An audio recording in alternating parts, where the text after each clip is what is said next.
Okay, welcome back. Tonight's movie is Donnie Darko. This is a cult classic, and while maybe not a horror movie, it is considered a Halloween movie, so yeah. Thoughts? We actually watched this together once before we even moved out of your Mammy's house. Did we? Yes. Huh. I think I've only seen it one other time, so that was probably the time. No, you said you saw it once before we watched it together. Was it? Yeah. Was it back on VHS? I don't know. I feel like the first time I watched it was on a VHS. So. It was in your bedroom way back when. You made me watch it. You're like, oh, we gotta watch it. Yeah. It's a pretty melancholy movie, but it's all right. You know. I think I enjoyed it more this time than any of the previous times. I don't know, I dug it. Like you said, I mean, it's not exactly upbeat, but yeah, I like it. Out of 10, I'd maybe give it an 8. Like, I enjoyed it. It's a bit slow at times, but I like what they're going for. I like the story. I think the acting is incredible. Like Jake Gyllenhaal, especially when he jumps back and forth between normal and then that childlike kind of thing. Oh yeah, when the first time he was in the bathroom and his sister interrupts him, who you're talking to, when that face he makes when he's down and he goes up to her and like just steps out of it. Like, holy shit, that's great. Yeah, he killed it in this movie. Like all the actors, I feel like did a pretty good job, but he especially, his performance in here was great. Yeah. Oh yeah. I'd give it a 7 out of 10. Yeah, I liked it a lot more than I think I remember liking it back then. Maybe because I appreciate the more adult things about it now. There's I hate to sound like that guy, but there is a lot going on. It's very involved. It's very thought-provoking. There's a lot of different story elements and subtext and just different things to pull from it and read into. But yeah, no, if you haven't seen it, A, that's surprising because everyone's seen it. But B, I would definitely recommend it. It is a good watch. Like you're gonna think, and it's a long movie. It's a little over 2 hours, but well, that was, you said, the director's edition. Yes, that's true. We did watch the director's cut. I don't know offhand how much was added, or how much they changed it, or what all impact that really had on the movie. But usually, it's just like they'll add back in deleted scenes that kind of don't make sense, but everything seemed to flow real well. Well, they added 21 minutes. Oh wow! So a significant chunk. But yeah, no, it's really good. It is. I thought it was a great movie. I don't have many complaints, really. Like I said, it was kind of slow at times. I mean, I get why. I know what story they were trying to tell and what they were going for, so everything felt necessary. But it was just the natural pacing of the story was a bit on the slow end. Right. I can't say in this movie that I wish it had more of any one thing because then it wouldn't work. Yeah. It is what it is, and it works that way, but still, it's only just a good, decent movie for me. Yeah, I can't pinpoint any complaints, but I wouldn't call it perfect. So yeah, I'm gonna stick with an 8. And yeah, I think that's all I have. It's a good movie, definitely worth watching. I totally understand the cult classic status that it has, and I love that song. The Mad World song is great too, but the Donnie Darko theme. Oh, the score and the soundtrack, that everything here was the music's really well done. And they don't use music a lot. Like, there's a lot of times where things are kind of silent. But when the music does come in, it's very well done. Yeah. Both the soundtrack and score. Yeah. Like, everything, definitely works. Yeah. And holy crap, all the different celebrities that are in it that you don't remember even existed. I couldn't believe Seth Rogen. I didn't even notice that was him. Seth Rogen, no, yeah. Although once he talked and laughed, I would have instantly. Seth Rogen, Drew Barrymore, Maggie Gyllenhaal... the guy whose name I couldn't remember, but if you show me like an ABCD list, I'd pick his name out. The librarian guy. The other teacher, the lady teacher that no one likes. I was going to say, she's definitely the dad who looks like Colm Meaney, but he's not Colm Meaney. No. He's someone else, but he looks like Colm Meaney. The mom who's in Independence Day as the president's wife, and then the kid that plays the Donnie Darko Rabbit was also the kid in I was going to say, Independence Day. I've seen him in other things. He was in Independence Day. Plus, much like the movie yesterday, he drove that really nice Firebird, which I appreciate that. It's not a celebrity, although it should be. It's a wonderful car. But none of the cars in this movie were my kind of car. There was a surprising amount of celebrity in this movie. Yeah. And it wasn't cameos, because this was way before half of them were well known, probably. Like I know we talked about earlier, but this was Jake Gyllenhaal, however you say his name.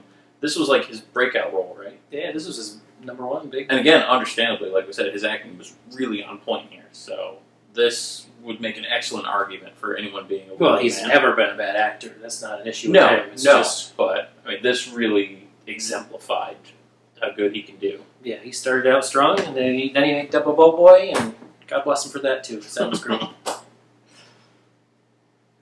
Okay. Anything else, or are we just going to keep rambling? Well, in the words of Jeff Goldblum, well, paraphrasing kind of Jeff Goldblum, you will have horror movies in this horror movie marathon, right? There are. Okay, because we haven't hit any yet. Well, we have. They just weren't scary. Child's Play is absolutely...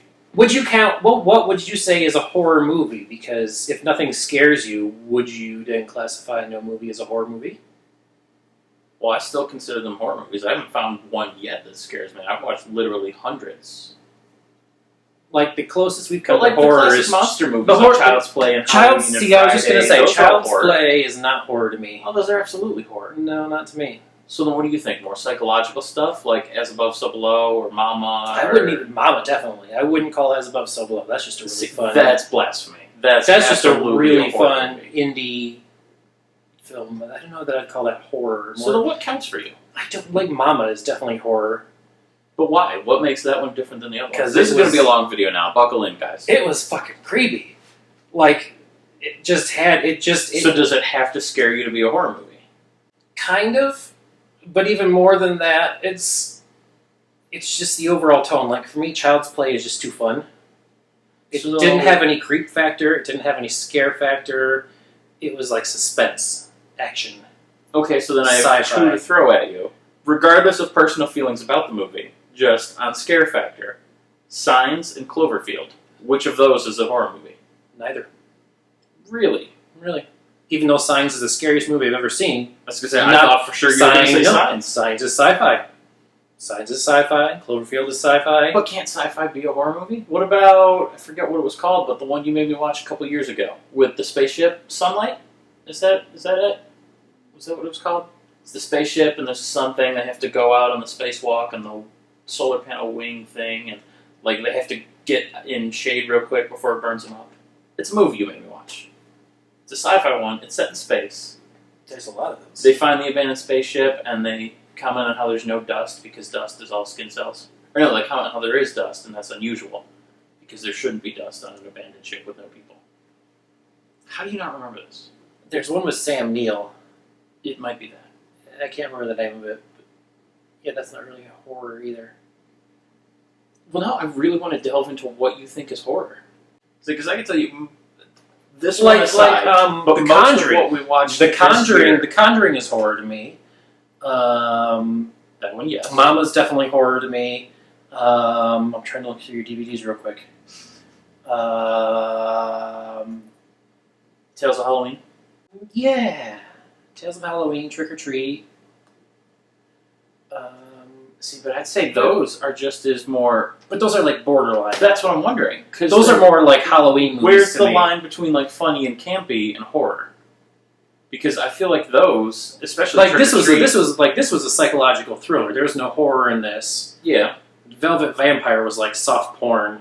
that one was horror. It's just really old horror. What else did we watch? Daybreakers, not horror. That's just like sci-fi vampires. So all those left was Child's Play, and those to me are just like weird thriller, action, sci-fi, weird. Conjuring's definitely horror. Now we have a new discussion point on all future movies. Was it or was it not horror? Because now I'm really curious to see where this conversation is going to go. I qualify most of the movies we watch in October. I'll give you this one and Daybreakers, but a lot of them are horror. They're not necessarily scary. A lot of them are campy or just not well done, but I'd say they're horror. Yes, see, because the word horror means just in itself terrifying. But that's subjective. I mean, you can't have a subjective interpretation like that be a genre. Else, to me, nothing's ever horror. I've never found a Well, movie that scared me. that's what I'm saying. That's what I'm saying. I feel like if they're going for a scary atmosphere, if it has the monster, it has the suspense, the thrills, they're trying to be scary, I feel like it's horror. So nothing we've watched has been horror yet. I don't think none of the movies we've watched so far have been trying to be scary. And if they were, they failed. Well, yeah, that's Suspenseful, sure. Thrilling, sure.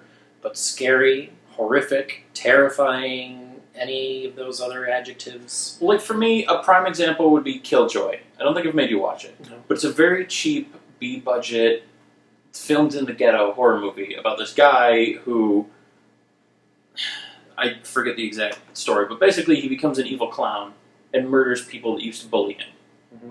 And it's horribly done. Like, the acting is bad, the dialogue is terrible, the story is mediocre at best. But it has a clear monster, and it has the horror aesthetic, and you can tell what they're going for. So it's terrible execution, but it's absolutely a horror movie. It's just not a good one. That's how I feel. That's probably my best example of horror. Like, even though it's not a good movie, and it's not scary to anybody that has eyeballs, it's absolutely horror, because you know what they're going for. You know what the intent is. Maybe. We're not watching Killjoy this year. Like, do you remember Behind the Mask, The Rise of Leslie Vernon? Yes, love it. Yeah, not a horror movie, though. Really? That is absolutely a horror movie. And I've not seen any of the... I've seen bits and pieces of, like, Friday the 13th and the Halloween movies on TV, but I've never sat through any of them for realsies and watched them. Classic slasher. So I don't know that I could count any of those as horror. I'd say they are. Well, it's the same as Chucky. I feel like they're maybe a subgenre. Like, people call them slasher films. Like, when they talk about the golden age of horror, usually that's what they mean, is that era with those, not just the ones everyone knows, like Friday and Halloween, Nightmare, Chucky, but even stuff like Hellraiser, or even to a lesser extent, Wishmaster. Like, they're all in that same era. They're all the same kind of movie. Like, they have a lot more joke. Like, the people all throw out, like, their quips, like Chucky did, like Freddy is famous for. It's what they, made fun of with Scary Terry there. But, like, it's still horror. It's just, that's how they were done at the time. That's that little slasher subgenre. Like, it's this over-the-top, sarcastic, snarky kind of villain monster thing. But I feel like that's just... See, I don't know. That's part of it. Maybe I'm just weird, because I'd count Jaws more as a horror than any of those movies. Oh, Jaws absolutely counted horror.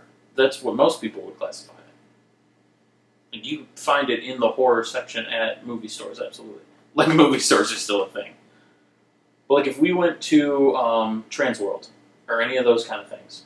For those of you that don't know, Transworld is a convention for, like, horror and Halloween and that kind of stuff. It's not whatever you were picturing before I explained it. But yeah, if you went there, I guarantee you'd find, like, Jaws and those kind of things. Like, that's horror. It's, if there's a monster and there's implied suspense, then generally that's considered horror.